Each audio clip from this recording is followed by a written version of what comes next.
Brazilijoje, taip pat dalyse Peru, Kolumbijos, Venesuelos ir kitose šalyse. Jie užima apie 5,5 milijono kvadratinių kilometrų plotą ir yra svarbi pasauliniai ekologijai. Amazonės miškai yra pasaulio plaučiai, nes jie gamina didelį dalį pasaulinio deguonies ir yra svarbus anglies dioksido sugėrimo šaltinis. Amazonės augalija. Amazonės miškuose augalija yra itin įvairi ir gausi. Pagrindinės augalų grupės tai aukšti medžiai, tokie kaip kapokai ir braziliniai riešutmedžiai, taip pat lianos, krūmai ir įvairūs epifitai, tarp jų orchidėjos ir palmės. Miškuose auga daug tropinių vaisių, tokių kaip bananas, mango ir acai uogos, kurios yra vertinamos dėl savo maistinės vertės. Amazonės augalai ne tik prisideda prie klimato reguliavimo, sugirdami anglies dioksidą ir išskirdami deguonį, bet ir yra svarbus vietos gyventojams tiek maistui, tiek medicinai. Amazonės gyvūnija. Amazonės miškuose gyvūnija yra labai įvairi ir gausi. Čia gyvena daugybė rūšių, kai kurios iš jų nėra randamos niekur kitur pasaulyje.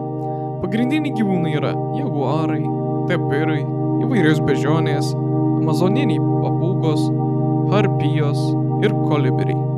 Taip pat gyvena daugybė roplių, tokių kaip anakondos ir kačygės, bei įvairių rūšių varlės ir skruzdėlės.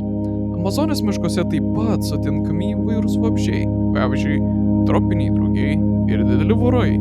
Šie gyvūnai atlieka svarbų vaidmenį ekosistemoje, padedant išlaikyti maisto grandinę ir biologinę įvairovę. Tačiau jie susiduria su grėsmėmis dėl miškų kirtimo, klimato kaitos.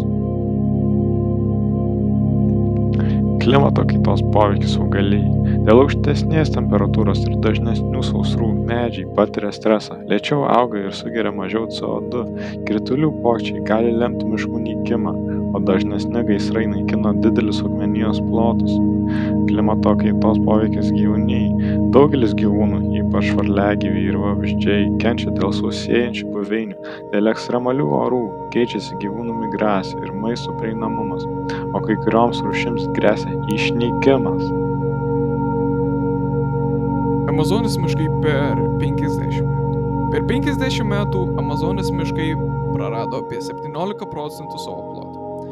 Dėl miškų kritimo ir gaisrų mažėja biologinės įvairovės. Klimato kaita lėmė temperatūros klimatą vidutiniškai 1,5 Celsijaus šilumos. Sausros tapo dažnesnės ir ilgesnės. Daugelis gyvūnų, pavyzdžiui, kai jaguarai ir beždžionės, prarado savo buveinės. Sumažėjo vabzdžių ir paukščių populiacijos.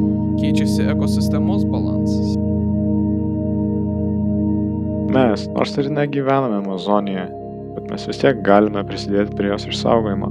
Galime naudoti mažiau popieriaus ir medienos, kad būtų kertama mažiau medžių. Mažinti mėsos vartojimą, nes daug miškų naikinama gyvulininkystei. Rinkti svarius produktus, kurie nėra susijęs su miškų naikinimu.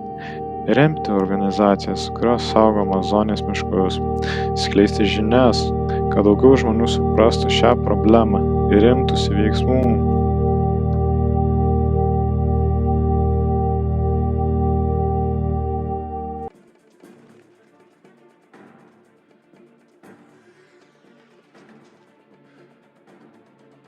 Ačiū Jums visiems už dėmesį.